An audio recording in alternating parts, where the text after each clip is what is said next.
Welcome to Prime USA channel. I'm Johan. In just a short time, we will bring you the most important events that directly impact your safety and everyday life. Today's bulletin is especially significant because President Trump has made some major announcements for American citizens. Here is today's first top story. Next news. Former President Donald Trump lashed out after several prosecutors he personally selected, all loyal to the MAGA movement, were removed from their positions by the courts.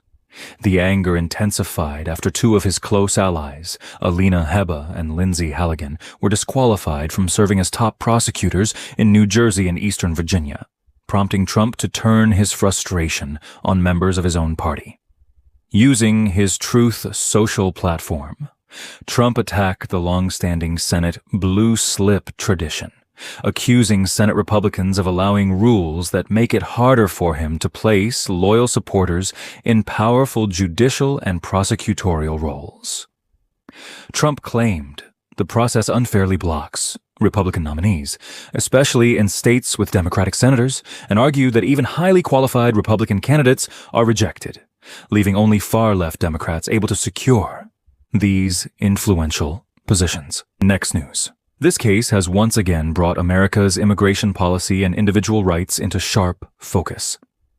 A federal judge has ordered that U.S. immigration officials are prohibited from detaining Kilmar Abrego Garcia, at least until the court holds a hearing on a temporary restraining order.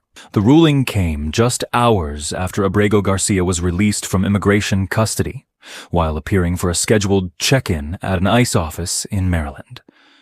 Speaking through a translator, Abrego Garcia expressed relief and gratitude, saying, "I stand before you a free man, and I want you to remember me this way, with my head held up high."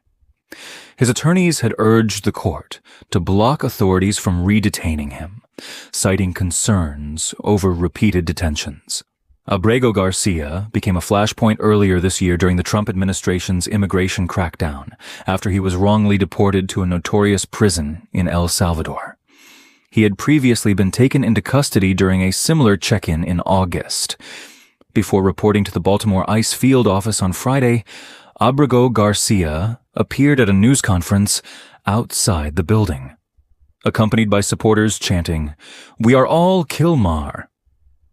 The ruling is being seen as a significant moment in the ongoing debate over immigration enforcement, due process, and the limits of federal authority in the United States. Next news. Amid ongoing peace talks, the Russia-Ukraine conflict continues to escalate with new attacks. In Russia's southwestern Saratov region, a drone strike killed at least 2 people and damaged a residential building, kindergarten, and clinic, while parts of Ukraine experienced power outages following targeted assaults on energy infrastructure. Russia's defense ministry reported shooting down 41 Ukrainian drones overnight, while Russia launched drone and missile strikes on 5 Ukrainian regions, hitting energy and port facilities. Ukrainian President Volodymyr Zelensky stated that over 450 drones and 30 missiles were fired into Ukraine overnight, leaving thousands of families without electricity in regions including Kirovohrad, Mykolaiv, Odessa, Sumy, Kharkiv, Kherson, and Chernihiv, and causing grain silos to catch fire at Odessa port.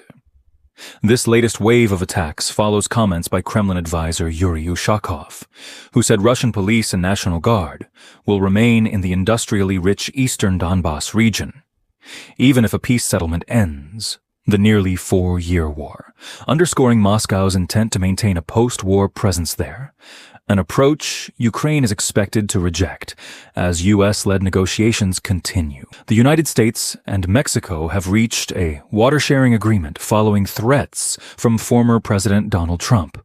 Trump had claimed that Mexico owed the U.S. 800,000 acre-feet of water and demanded that a quarter of this amount be delivered by December 31st, warning of a new 5% tariff if the deadline was missed.